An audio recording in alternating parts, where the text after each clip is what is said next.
নমস্কার বন্ধুরা, আমি বাড়িতে এসেছি। আজকে শরীরটা খুব খারাপ লাগছিল। তো এতক্ষণে শীত গেল, এত বড় শীত গেল, বাড়িতে পিঠে পায়েস সেরকম করে কিছু করতে পারি নাই। সারাদিন খাটাখাটনি হয়, তো বাড়িতে আসলে পরে শরীরে আর নেয় না, মনে হয় শুয়ে পড়ি। তো ছেলে আবার একটুখানি দুধ নিয়ে এসছে, বলে মা একটা পায়েস করো, এবারকে তো পায়েস খাওয়া হয়নি। তাই আমি এই যে পায়েস রান্না করছি, দুধটা বসিয়ে দিয়েছি, দুধটা ফুটে গেছে। আমি এখানে গোবিন্দভোগ চাল ধুয়ে নিয়েছি পরিষ্কার করে, আমি চালটা দুধের মধ্যে দিয়ে দেবো। দুধটা ফুটে গেছে।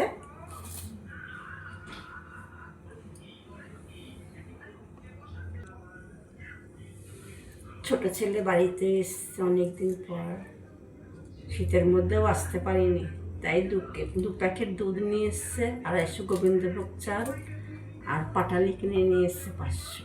এই যে একদম খুব ভালো পাটালি কিনে নিয়ে এসছে, খুব সুন্দর গন্ধ।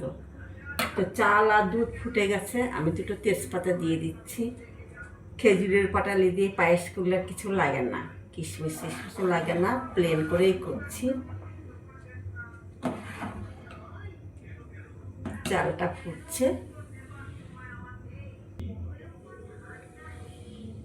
2 কেজি দুধে আমি 100 গ্রাম চাল দিয়েছি, আর এখানে 500 মতন পাটালি আছে, দিয়ে করব। তো বন্ধুরা, পায়েসটা আমার হয়ে গেছে, টকবক করে ফুটছে। আমি একটুখানি ঘি দিয়ে দেবো।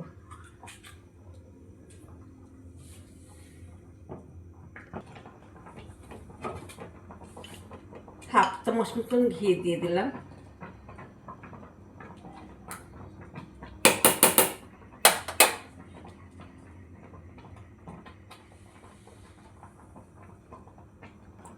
এখনো পাটালি দিইনি, একদম মোমো করছে গন্ধে, পাটালি দিয়ে দিলাম।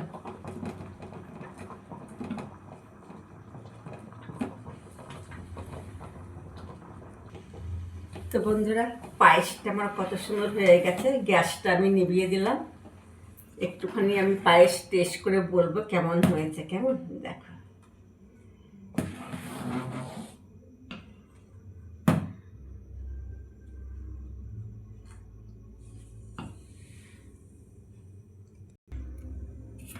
তো পায়েসটা আমি খেয়ে বলছি কেমন হয়েছে। কেমন বন্ধুরা, এ দেখো কেমন হয়েছে আমার পায়েসটা, অবশ্যই করে কমেন্ট করে কিন্তু জানাবে। হ্যাঁ, গন্ধে একদম মোমো করছে সারা ঘর। একটু খেয়ে বলছি।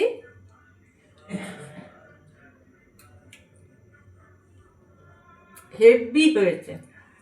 তো রাখছি বন্ধুরা, সবাই ভালো থাকবেন, সুস্থ থাকবেন। আর আমার ভিডিওটা কেমন হয়েছে, খেজুরের পাটালি দিয়ে গোবিন্দভোগ চাল দিয়ে পায়েস করেছি শীতের। এবার এই প্রথম আমি পায়েস করেছি। ভালো লাগলে ভিডিওটা অবশ্যই করে লাইক কমেন্ট শেয়ার করে পাশে থাকবেন। নমস্কার।